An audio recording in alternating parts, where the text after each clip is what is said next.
اسرائیل نے حیوانیت کو بھی معتدی صہیونیوں کے حملے اور معاشرے سے غزہ کے اسپتال قبرستان بن گئے۔ الشفا اسپتال کے ICU میں تمام مریض ایڑیاں رگڑ رگڑ کر چل بسے۔ اسپتال میں 100 کے قریب لاشیں موجود، عملہ دفنانے کے قابل نہیں۔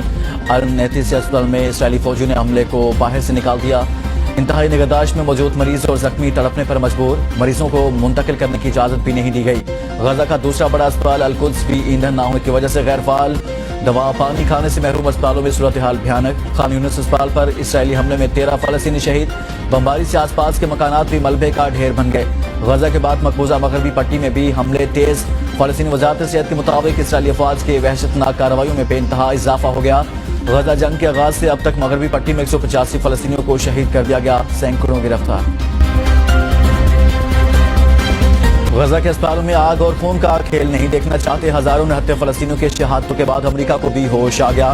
امریکی قومی سلامتی کے ترجمان جیک سلوان نے کہا، اسرائیلی افواج پر واضح کر دیا ہے کہ غزہ کے اسپتالوں کے اندر آتش گیر ہتھیاروں سے لڑائی سے گریز کیا جائے، جس سے سویلینز کی زندگیوں کو خطرہ درپیش ہو۔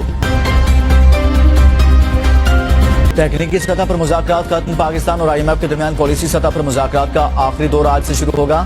FBR وزارت خزانہ اسٹیٹ بینک سے پالیسی سطح کے مذاکرات ہوں گے۔ IMF اپنے مطالبات اور سفارشات سے پاکستانی وفد کو آگاہ کرے گا۔ IMF کی جانب سے ٹیکس محصولات سے متعلق مطالبات پیش کرنے کا امکان۔ پالیسی سطح کے مذاکرات 15 نومبر تک جاری رہیں گے۔ پاکستان اقتصادی ڈیٹا شیئر کر چکا، پہلے جائزے کی IMF کی تمام اہم شرائط پوری۔ جائزے کی کامیابی پر پاکستان کو تقریباً 71 کروڑ ڈالر کی دوسری قسط ملے گی۔ عوام کے لیے خوشخبری، پیٹرول ڈیزل کی قیمتوں میں 10 روپے فی لیٹر تک کمی کا امکان۔ قیمتوں میں کمی کی بنیادی وجہ عالمی منڈی میں خام تیل کی قیمتوں میں کمی ہے۔ عالمی مارکیٹ میں ڈیزل 113 ڈالر سے کم ہو کر 104 ڈالر فی بیرل ہو گیا۔ پیٹرول کی قیمت $1 کم ہو کر 91 ڈالر سے 90 ڈالر پر آ گئی۔ روپے کی قدر میں کمی کے سبب صارفین کو قیمتوں میں کمی کا فائدہ کم مل سکے گا۔ وفاقی حکومت نے سائفر کیس کے جیل ٹرائل کی منظوری دے دی۔ جیل ٹرائل کے لیے وزارت قانون کی سمری وفاقی کابینہ نے منظور کر لی۔ سیکیورٹی خدشات کی بنا پر سائفر کیس کا جیل ٹرائل کرنے کا فیصلہ وزارت داخلہ اور جج ابوالحسنات محمد ذوالقرنین نے جیل ٹرائل کی سفارش کی تھی۔ انتخابات میں کامیابی کا مشن، نواز شریف کی آج بلوچستان روانگی۔ اہم سیاسی شخصیات سے ملاقات ہوگی۔ بلوچستان میں بھی بڑا سیاسی اتحاد بننے کا امکان۔ نواز شریف کی 20 سے زائد اہم سیاسی شخصیات سے ملاقاتیں شیڈول۔ بلوچستان عوامی کے ساتھ سیٹ ایڈجسٹمنٹ کے معاہدے کا بھی اعلان متوقع۔ MKM نے نون لیگ کے سامنے سیاسی اتحاد کے مطالبات رکھ دیے۔ MKM قیادت نے 3 اہم آئینی ترامیم بھی نون لیگی وفد کے سامنے رکھی۔ ملاقات کے بعد پریس کانفرنس سے خطاب کرتے ہوئے سعد رفیق نے کہا کہ متحدہ کے ساتھ مل کر کام کریں گے۔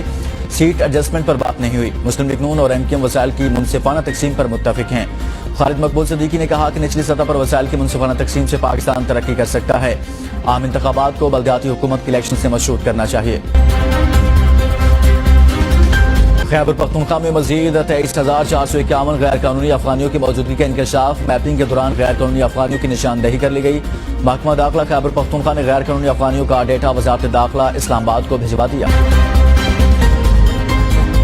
شکست خوردہ قومی ٹیم کی واپسی کا سفر شروع۔ ٹیم کے کپتان بابر اعظم ورلڈ کپ میں شرکت کے بعد بھارت سے وطن واپس پہنچ گئے۔ ان کے ہمراہ ٹیم مینجمنٹ اور دیگر عملہ بھی موجود تھا۔ سخت سیکیورٹی حصار میں قومی ٹیم کے پاکستان کپتان کو گاڑی تک پہنچایا گیا۔ شائقین نے بابر اعظم کو دیکھ کر خیر مقدمی نعرے بھی لگائے۔